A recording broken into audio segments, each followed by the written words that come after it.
And now, live from Level 5 Productions on the island of Milleronia, it's The Larry Miller Show.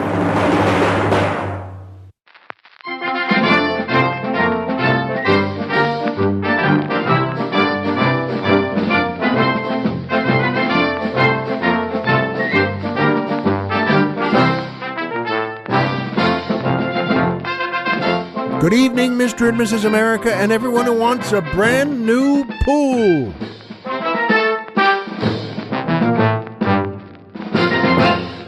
Hi, folks, and welcome back to the Larry Miller Show. I'm Larry Miller, but in a way, aren't we all? And boy, oh boy, if there's ever been a prettier day here on Milleronia, I have yet to order it. Well, that's what I guess it comes down to. I control the weather, but But it was just gorgeous today, and I love it here so much. And Colonel Jeff loves coming out in his private plane now that he got promoted to by me. And he deserves it. He deserves two private planes, by the way, 1 foot on each one. And holding on to the reins there like two horses in a circus. Actually, you couldn't do that, could you, I guess? Well, once. You could do it once. Anyway, it's just gorgeous here. And that music, as you know, makes me so happy. I just love it. It's the Billy Wilder Orchestra and the Elsa Lanchester Dancers, featuring boy tenor Brad Simpson, asking the musical question, at any time during his tenure as manager of the Yankees, did Casey Stengel think that Salmonella was the name of one of his players? First of all, I thought it was. And maybe he did too, the way he pronounced things. That's a good question, Brad. But Casey Stengel was brilliant. Oh, I love the guy. And in so many ways, boy, did he know baseball. And there's a story this reminded me of. That's a true story. That in 1952, Casey Stengel and his center fielder, Mickey Mantle, were called down to Washington, D.C. to testify for the HUAC, the committee, the House Un-American Activities Committee, because they wanted to find out about communist influence in baseball. Now, I know even just saying that sounds, well, ridiculous, but whatever happened with that committee, this way or that way. That was one where what group could you pick that? It's just preposterous. But they found out that Stengel and Mantle would come down. It was during the baseball season, so they could, take the train down from New York to Washington. And everybody there was, understandably, they were thrilled. Casey Stengel and Mickey Mantle are coming down here. They could take pictures with them. And for their kids and grandkids, and they could sign baseballs and the whole thing sounded great. Heck, I'd go there. And you know what? They were sitting there, and I heard this, by the way. The reason I know it's true, NPR was playing things. One year it was the anniversary of something or other, and this is 10 or 15 years ago, and they played the testimony of Stengel and Mantle in front of that committee. And Stengel spoke in such a great way all the time. He had such a specific personal way of speaking, of turning words. All the reporters called it Stengelese. And that wasn't an insult. It was a compliment. They thought, well, how do you like that? Get a load. This guy really speaks that way. But, you just let him go.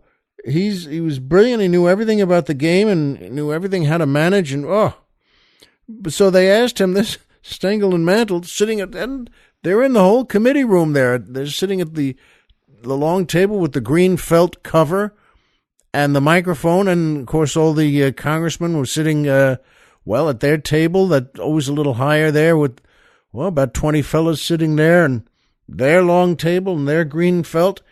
And they asked Stengel about communist influence in baseball. And he starts to speak. And I heard this, the whole thing. And he, just about 10, 12 words about, there's no communist influence in baseball, in case you were wondering. But he did about 10, 12 words on that, and then just started, talking about baseball and what you need for a good team. And, that really the best way to do it is to have a good team with good coaches. Folks, he spoke for another 10 minutes on baseball. And everyone was quiet and listening.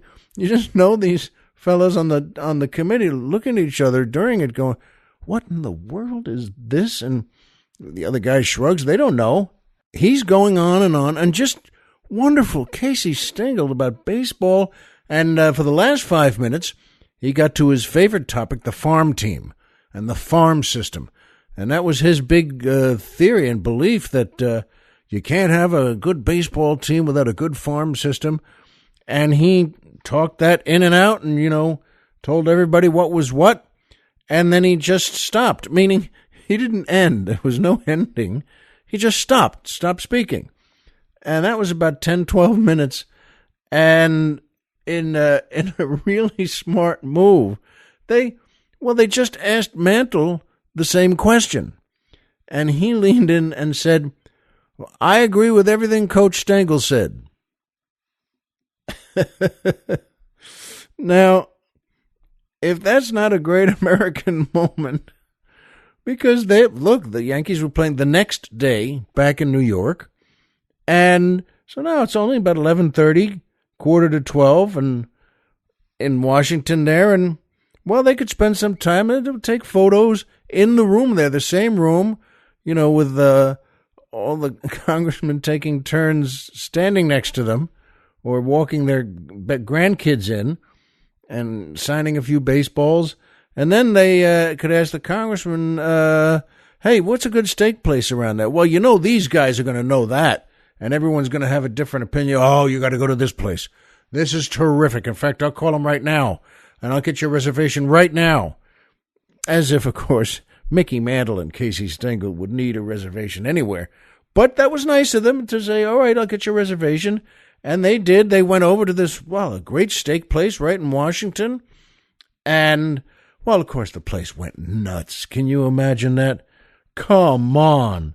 And they sat down and had a couple of drinks, and just a couple, and then had a nice steak for a big lunch, and then had another couple of drinks, 30 or 35, and which they were pretty good at. And then ultimately they went back to the hotel and just catch a night's sleep instead of getting back to New York that afternoon or that night. They thought, the heck with it, you know what? And they went to the hotel bar and had a few more, and then went up to their rooms and sacked out and just hit it. And that was pretty good. And then the next day they woke up, took a shower, and got on the train and went to play baseball. But you know what? It's a good question, Brad. At any time during his tenure as manager of the Yankees, did Casey Stengel think that salmonella was the name of one of his players? I'll bet he did. But I hope you also liked that story, and it's true. I heard the whole thing, and I had a smile on my face the whole time. There is now, through the farm system, a major league control of the professional occupation of baseball playing. Is that a correct summary? Well, you have that, from the standpoint of what you've been reading, you've got that down very good. I said, just like I made a talk not long ago, and I told them all when they was drinking and they invited me in, I said, you ought to be home. You men are not making enough money. You can't drink like that. They said, this is a holiday for the Shell Oil Company. And I said, why is it a holiday? They said, we did something great for 3 years, and we are given 2 days off to watch the Yankees play the White Sox. But they were mostly White Sox rooters. I said, well, you're not doing right. I said, you can't take those drinks and all, even on your holidays. You ought to be home and raising more children, because the big league clubs now give you $100,000 for a bonus. to go into baseball.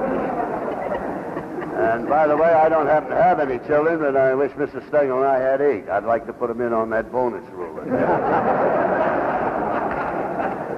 That, by the way, was, God bless him, the great Casey Stengel. And you just imagine, he was as charming as could be. And then when he got talking on a topic, though, he would go around this way and around that way, and you wouldn't know what the heck was going on, but you didn't need to. If you love him, you just sit there with a big smile on your face, the way I did during those hearings, and just say, how do you like that? I get to hear this right now. And by Amazon. That's right, Amazon. Boy, I wish they had a baseball team too, because this is, well, one of my favorite companies. Amazon, you can get anything in the world you want, anything you can possibly think of from Amazon, except, of course, an actual Amazon. You can't get one of them. In any case, if you want, call Amazon for anything. And you don't have to, by the way, you can go through your computer, your iPhone, anything at all. You can get to Amazon that way, but don't do that. That's a waste of time. Go to our website. We'll get you there. Our website, which is LarryMillerPodcast.com. Who's on the Mountain? Tom Mix.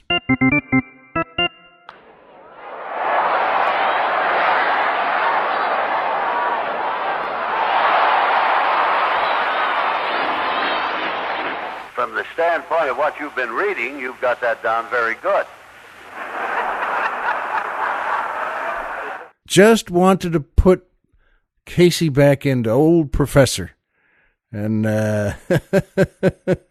you've got that down pretty good. In any case, go to our website, and we have a banner that says Amazon. You click that. That's all you have to do, and we'll get you there. You click our banner, and go lay yourself down in your lazy boy chair and kick it back.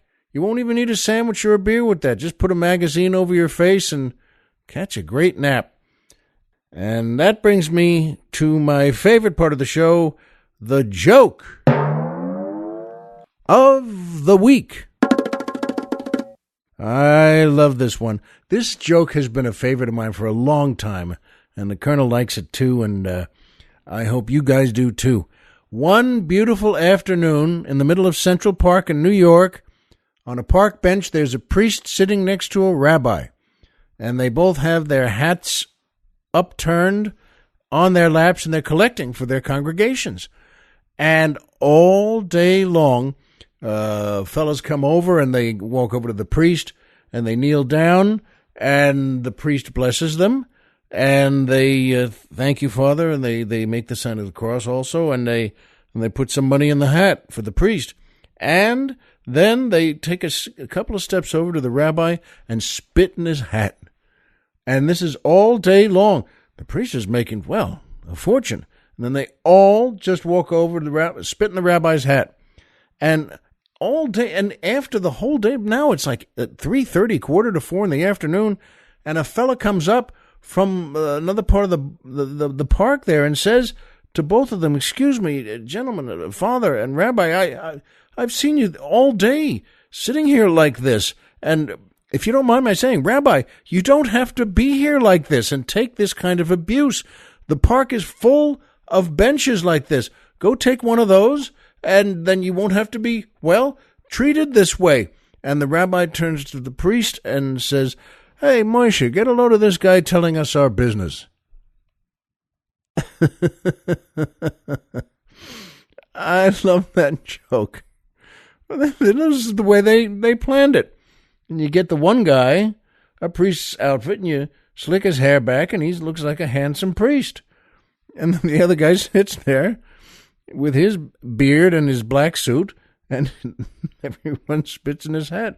But, well, they make a pretty good buck that way from everything the priest collects. Anyway, I hope you like that joke. It's a good one. It's funny. And as always, pass it along. If you like it, tell it. And keep a good joke going. It's like great music. A good joke should always be around for a long time. And that brings me to my second favorite part of the show, the Poetry Corner.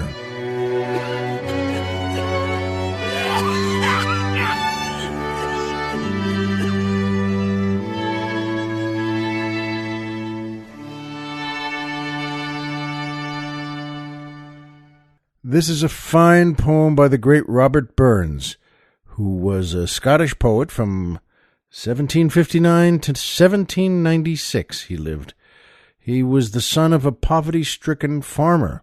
Thus, he is sometimes called the plowman poet. Plus, you know him every year because he wrote Auld Lang Syne. A great poet and a great thinker. And this is a good one. It's called My Heart's in the Highlands by Robert Burns. Farewell to the Highlands, farewell to the North, the birthplace of valor, the country of worth. Wherever I wander, wherever I rove, the hills of the Highlands forever I love.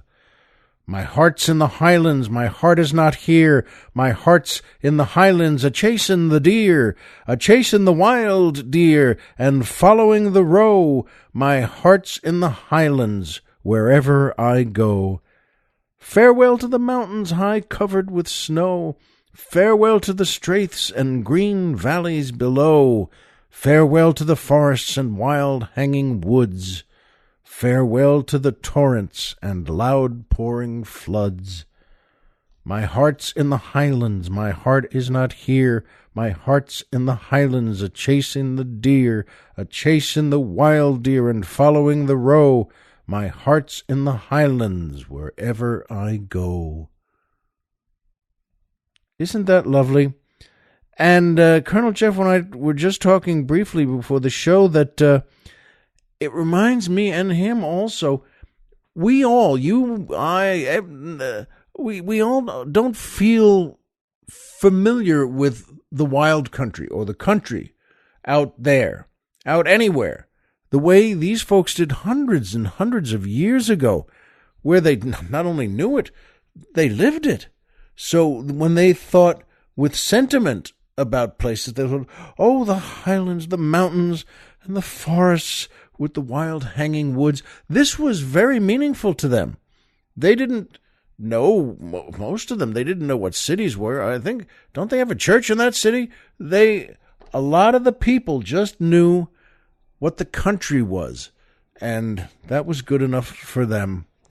So, My Heart's in the Highland by Robert Burns.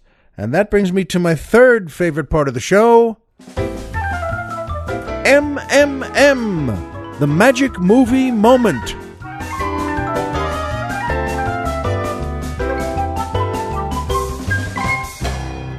Oh, and this is a terrific movie, and this is why I mentioned in the beginning of the show the great Billy Wilder, and Elsa Lanchester. What a fabulous actress. And this movie, Witness for the Prosecution, from 1957. It's a great movie, folks. Written and directed by Billy Wilder.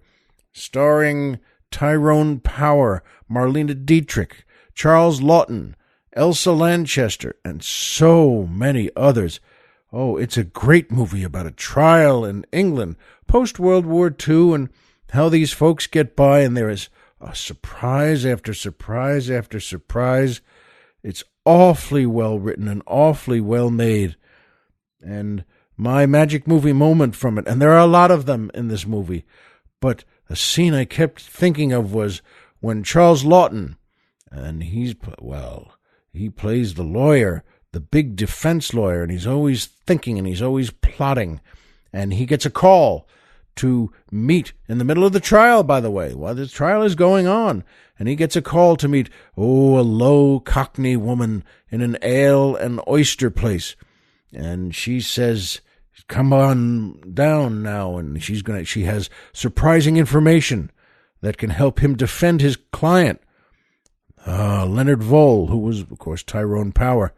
Now, he goes down and he sees this woman. Oh, she's great. She's good actress. And Laughton pays her and pays her off, and says, all right, let's hear it. And she tells him in her thick Cockney accent something very valuable. And the whole scene seems, well, weird and creepy, but we know it's important. And we find out later that woman was played by Marlene Dietrich.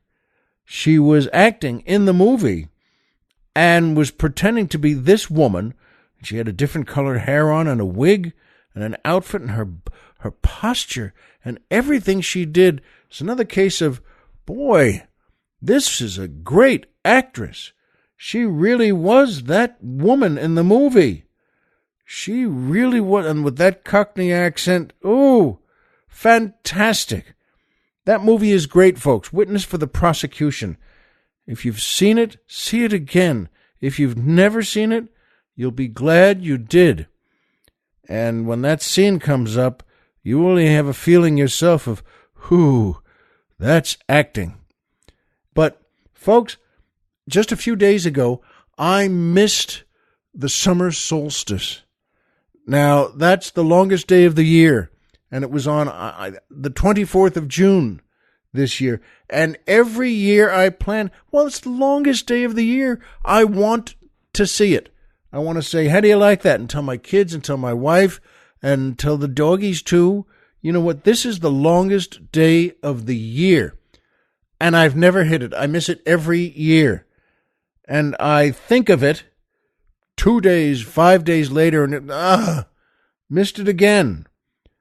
But it doesn't make me mad. It just makes me smile and say, how do you like that? That's life. There you go.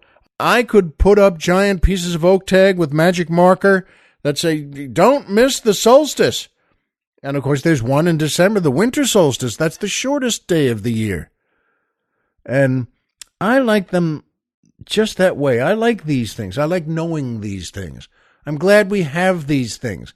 Hey, today is this. I like that a lot. And one of these days, yes, in the next, I know, I'd like to live another 700 years. Maybe I'll make it, or maybe 600. But you know what, folks? One of these years, I'm going to remember that summer solstice. And I'll tell everyone in my family and all the dogs, and I'll tell every one of you, hey, take a look outside tonight and enjoy it. It's the longest day of the year. There are things you can't get fixed. I got my phone fixed today over at Apple. And you know what?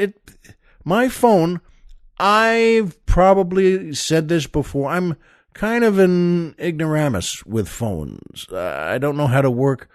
I don't do anything with it. I don't know how to do anything with it. I don't know how to cancel things. But I was using it today. I made a couple of calls before noon. And then suddenly, just a little after noon, the phone died. It was dead. It went off. It wouldn't go back on.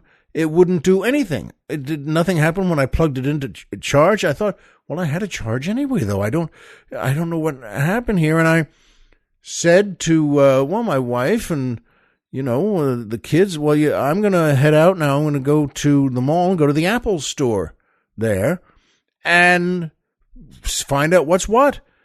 And sure enough, if it's broken and it's just a hunk of plastic now, I'll have to get another one. I didn't want to get my wife said, don't get one of the new ones. They're $1 gillion, and just, you don't have to get one of those. I said, yeah, you're right. You know what? And I went to the mall there and I walked through Bloomingdale's the way I always do in that mall.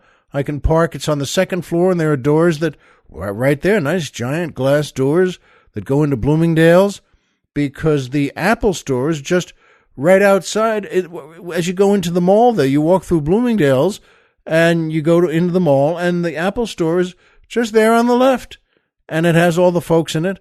And by the way, something kind of funny happened as I'm walking through the store. I wanted to use the restroom in Bloomingdale's there, and I walked in, and it's in a woman's department there.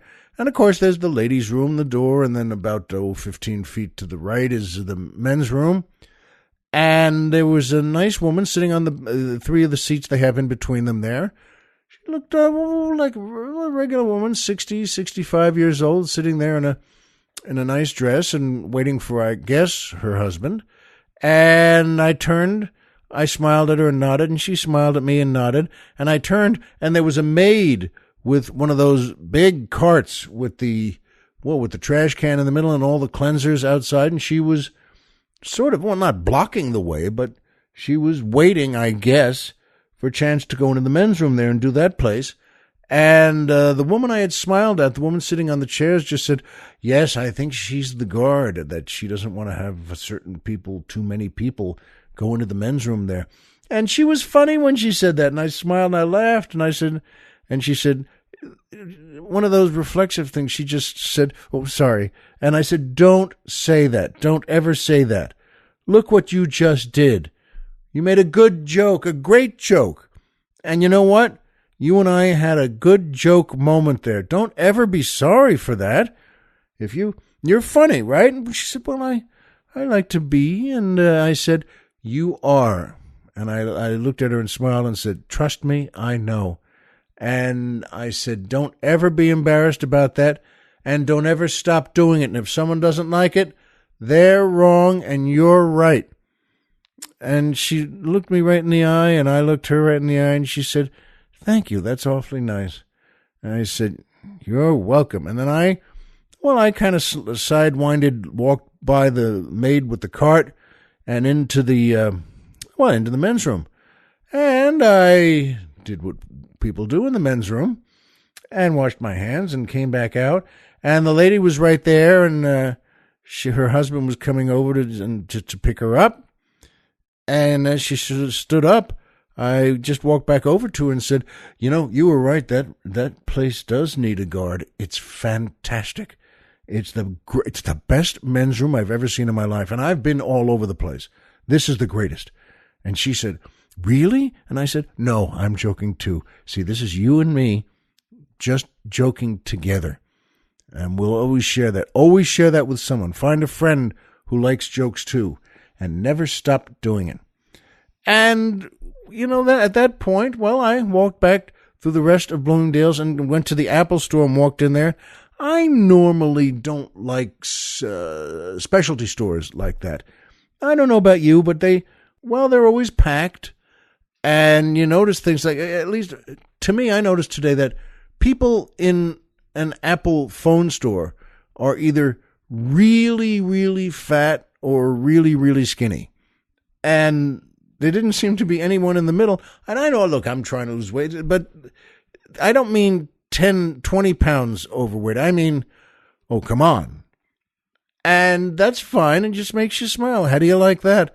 And there were three fellas were wearing Apple shirts, and they were both about 40, I guess, these guys. And I walked over, and they looked at me and smiled, and I said, well, you guys are all wearing the right shirts. I guess you can help me. And they smiled and laughed, and I just said, I said to this one guy, when I had handed him my phone, and I said, doesn't work. You know what? Maybe you can help me here and tell me what is wrong or if anything's wrong or if you can fix it. And he lit it, he looked at it and touched it and held it up and looked at it that way and this way and obviously knew what he was doing, and then turned the switch and pressed it that turns back on again. Sure enough, the Apple just comes up on the screen and it turned on. And then he pushed the bottom button to get it on fully. And I said, get out of here. I just told him I used it this morning, but then it just went off, and he smiled and said, you know what? I know this happens to people sometimes, not often, very rarely, but it happens. And the thing just goes off and won't come on again. And sometimes you just wait a little bit, and then just like right now, you turn it on again and it comes on again. And I said, wow, does that? And he said, but it should be fine now. You know what? I could take it in the back, and one of the tech guys can run it through a checklist, and see if this is that or what's wrong or what's up and what's down. And I looked at him and said, would you do that if this was your phone? And he smiled again and said, no, I wouldn't. You know what? It should be fine. And, well, if it goes wrong again or if something else happens, you just come back here and ask for me. And I said, you've got a deal. I said, get a load of you. You've done your good deed for the day. And I went out there and went to the food court. This whole thing had taken an apple. This whole thing had taken no more than 3 minutes, 4 minutes. And my phone was working. And then just before, of course, the colonel comes over and we do our show that we love very much and we love making for you.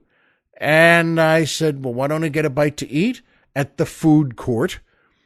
And I don't know about where you live, but the food places, are now getting kind of fancy. Well, they're just small food places. I mean, they have a Burger King there too, and they're not big places, but it's, a food court. And there was one that I saw that really caught my eye instantly, and it was a kebab place. And it was something, they always have, names are a little silly, Mr. Kebab or something like that.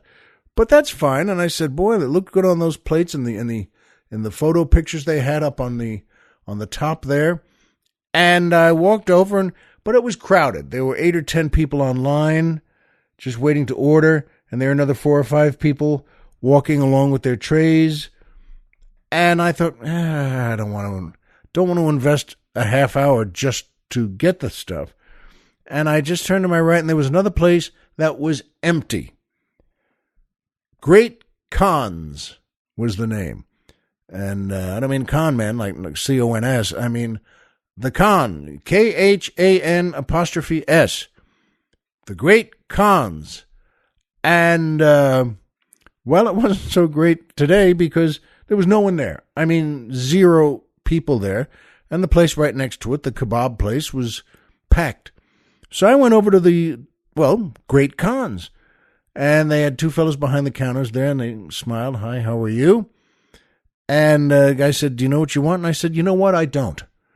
Do me a favor. Help me out here. What do I...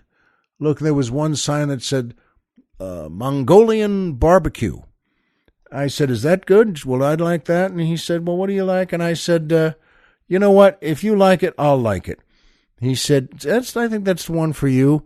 And he gave me a bowl. See, you make it yourself. Normally I don't like that, but they in front of you, they can lift the glass and all the bins are there with things to put in the bowl.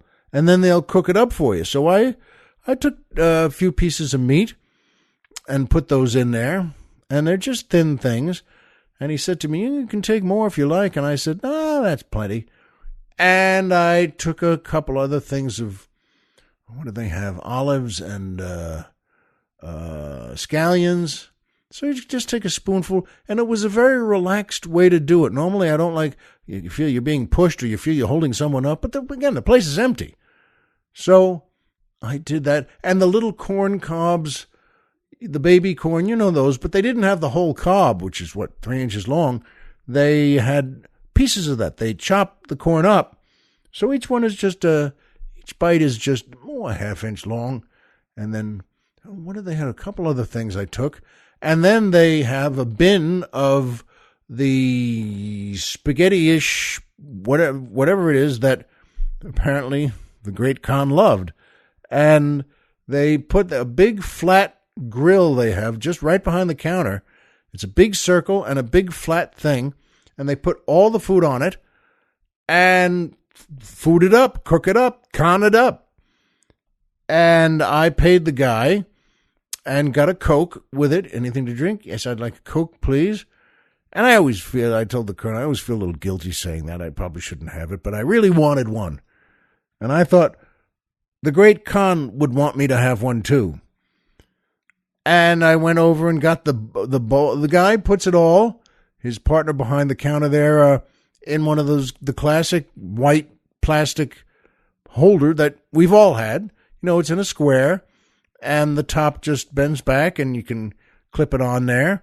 And he put it on a tray, and I took the tray and a plastic fork and a couple of napkins. And one of those, as you take the plastic fork, you think, well, what's wrong with this? And then the guy handed me the Coke and a straw, and I I paid him, and I said, how do you like that? Okay, thank you. Went over, sat down, and all mall food courts are the same in this way.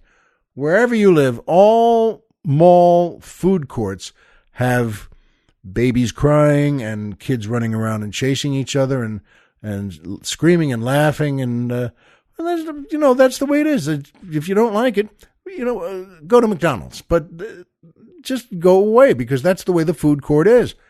And that was fine with me. And I wasn't even that hungry, but I thought, well, I have it here, and I just wanted a piece or two of the meat, and I couldn't find any.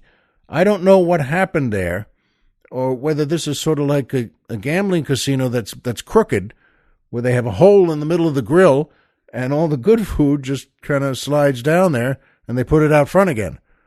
But of course not. And I ate that. I had a few forkfuls, and you know what? And then just tossed the rest, because that's plenty for a dinner before you do a show. And then I got up to walk and back out toward where I came. And I walked past a place called Wetzel's Pretzels. You've all seen that. I love that name because I think it's clever. I think it's like, if you name, it's like Betty's Spaghetti. Why not? Why not? And I looked at Wetzel's Pretzels, and they had, in the case there, they had I saw a pretzel with salt on it, the big things, the big pretzels, just as I remember being a kid. When my mom and I and my sister would go to the mall when I was a kid, those were good pretzels, those salty pretzels, the big ones, 10 cents a piece and 3 for a quarter. And there were 3 of us, so we'd always get 3 for a quarter. And we thought, that was a great deal. That's a nickel off. May not sound like much, but that's a great deal. And I said, let me have one of those, please. And it was only $4.85, which is, there you go. That's life again. All right, there you go. But I thought, well, that's a lot for a pretzel with salt on it. 10 cents when I was a kid, but all right. And I walked with it away and just headed back first to the Apple store again, the Apple phone place. And I took a couple of bites of the Wetzel's pretzel, and it was okay. It was just all right. I had just tossed the money away. But all right. And then I just, curled the bag up around the pretzel again and tossed that away too, went back in. And that salesman I had, because I was looking for him. And he looked at me and smiled and said, "Didn't break again, did it?" And that was pretty funny. And I laughed and said, "Yeah, can you imagine that, by the way? Boy, wouldn't that be, hey, now it's out again." But I said, do me a favor, if you don't mind, if anything happens with this or I have any questions, would you mind if I called you? Can you give me your card?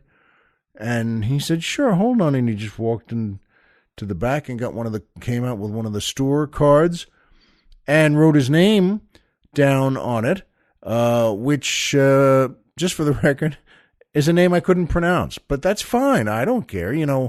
I wanted to say, well, thank you, blank, nice to meet you. And he was an awfully nice guy, and still is.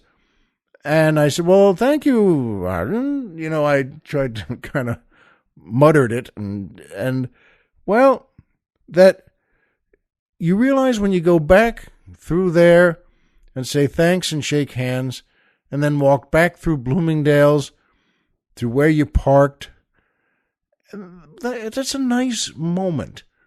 Things went well. Not just because the phone is fine, but that helps. You found the place. You found a good parking spot.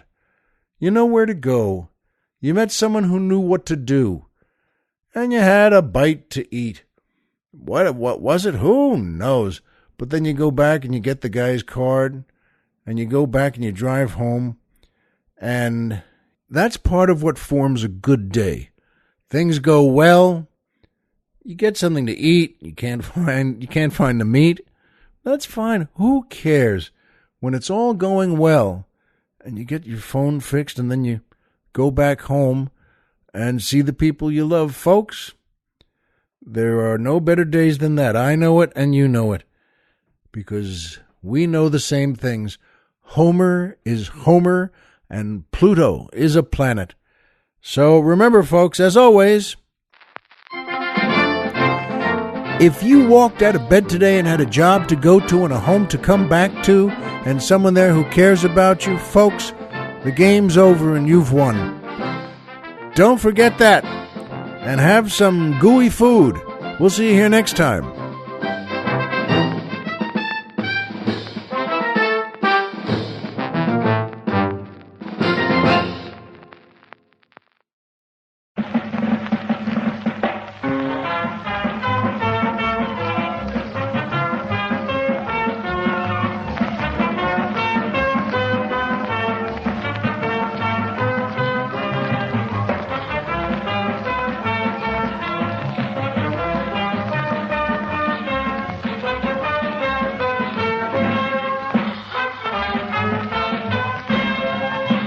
Thank you very much, Charlie. Thank you again. That was Charlie and his little cabaret of 15 minutes of fun and song. And we'll be back on the air, as always, every Wednesday and Saturday, won't we, Charlie? Yes, sir. Yes, sir. All right.